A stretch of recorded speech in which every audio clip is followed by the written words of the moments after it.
For the next 3 minutes, I'm going to take you on a voyage through game theory. Welcome to the Final Wager. I'm Keith Williams.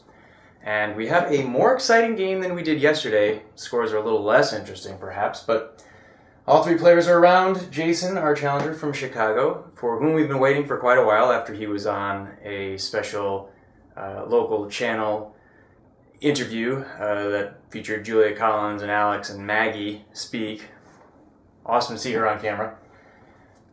He's in the lead. He's got 10,800. Casey in second with 8,000. She's our defending champ. And Caitlin at the third podium with 4,500. We'll start with Casey and Jason. If Casey doubles up, she's going to have 16,000. So to cover that, Jason should wager 5,200. If he's wrong with that wager, he's going to be left with 5,600. So for Casey, that's a maximum of 2,400. And Caitlin doesn't have that amount yet, so she might as well just wager everything.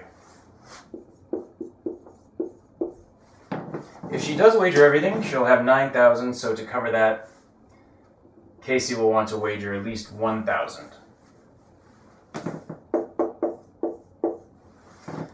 Pretty straightforward. There are some mind games that Casey and Jason could play, but when we came back from the break, Caitlin had been credited back with $1,600. So in reality, she had 6,100 heading into final, which you'll notice is more than that 5,600 amount Jason would have were he to wager this 5,200 and get it wrong. So to stay above that, Caitlin can wager up to 500. And we'll erase this too because Casey's going to have to wager a little bit more to cover an all-in by Caitlin. That's going to be 12,200. 4,200, that's more than she can risk if she wants to stay above Jason. If they both get it wrong, this is what we call Stratton's dilemma.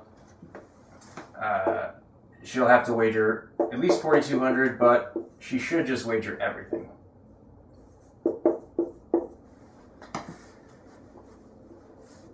And now we're going to look at some mind games. Let's start with Casey. If she goes for this 2,400 amount, she's going to have 10-4. Jason, I guess, could wager up to 400, but the problem is he risks getting passed by both Casey with a rational wager of 8,000 or 4,200, and by Caitlin if she doubles up. And actually, Caitlin might want to double up. And I'll show you why in a second. If Casey assumes that Caitlin's going to go for this 500 amount, Caitlin would have 6,600. So to stay above that, that's a max of 1,400. So there is a risk that that will happen. If Caitlin's afraid of that and she likes the Supreme Court, she might as well just go for everything. And, I would say that's her preferred wager. Really nothing else Jason's going to want to do.